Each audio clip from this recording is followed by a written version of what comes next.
అల్లూరి జిల్లాలో విషజ్వరాలు ప్రబలుతున్నాయి. విషజ్వరాలతో ఏజెన్సీ అల్లాడిపోతోంది. పాడేరు ఆసుపత్రికి రోగుల తాకిడి పెరిగింది. ఆసుపత్రికి క్యూ కట్టారు రోగులు. పీహెచ్సీల్లో వైద్యులు అందుబాటులో లేకపోవడంతో పాడేరు ఆసుపత్రికి రోగుల రద్దీ పెరిగింది. ఇదే అంశంపై పూర్తి సమాచారాన్ని మా కరెస్పాండెంట్ అనిల్ అందిస్తారు. అనిల్, ఏంటి పరిస్థితి ప్రస్తుతం? పీహెచ్సీల్లో వైద్యులు అందుబాటులో లేకపోవడం రోగులకి చాలా ఇబ్బందిని తెచ్చిపెడుతుందన్న వార్తలను కూడా మనం చూస్తున్నాం. ఎలాంటి అప్డేట్స్ ఉన్నాయి?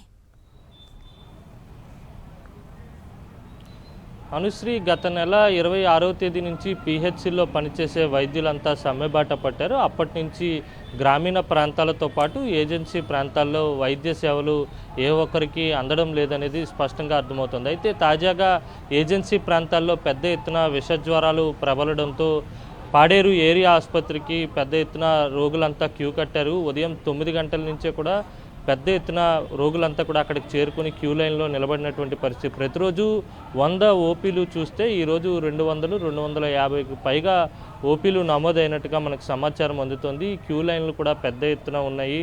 రోగులు అనేక ఇబ్బందులు పడుతున్నారు. అంటే పాడేరు ఏరియా ఆసుపత్రికి వస్తున్నటువంటి రోగులంతా కూడా ఇటు హుకుంపేట కావచ్చు, లేకపోతే చింతపల్లి మండలాల నుంచి పెద్ద ఎత్తున ఏజెన్సీ ప్రాంతాల్లో ఉన్నటువంటి చాలా గ్రామీణ ప్రాంతాల్లో ఏదైనా ఇబ్బంది తలెత్తే ముందుగా పీహెచ్సీకి వెళ్తారు. కానీ పీహెచ్సీలో వైద్యులు ఎవరు కూడా అందుబాటులో లేకపోవడంతో మొత్తం ఆ చుట్టుపక్కల ఉన్నటువంటి మండలాల నుంచి కావచ్చు, లేకపోతే గిరిజన గ్రామాల నుంచి కావచ్చు, పెద్ద ఎత్తున అందరూ కూడా పాడేరు ఏరియా ఆసుపత్రికే రావాల్సి ఉంటుంది. కేవలం పాడేరు లేకపోతే అరకు వంటి ప్రాంతాల్లోనే కాదు, ఇటు పార్వతీపురం మన్యంలో కూడా పెద్ద ఎత్తున గిరిజనులంతా కూడా విషజ్వరాల బారిన పడుతున్నటువంటి పరిస్థితి ఉంది. అయినప్పటికీ వైద్య సేవలు అందనటువంటి సందర్భం కూడా కనిపిస్తూ ఉంది. ఎందుకంటే పీహెచ్సీ వైద్యులంతా కూడా సమ్మెలో ఉన్నారు. అయితే తాజాగా గిరిజన గురుకుల పాఠశాలలో చూసాం మనం, పెద్ద ఎత్తున విషజ్వరాలు కావచ్చు, పచ్చకామర్లు కావచ్చు ప్రబలినటువంటి నేపథ్యంలోనే వారిని కూడా విశాఖ తరలించి వైద్యం అందించేటువంటి దుస్థితి నెలకొంది. ఎందుకంటే వైద్యులు ఎవరు కూడా అందుబాటులో లేనటువంటి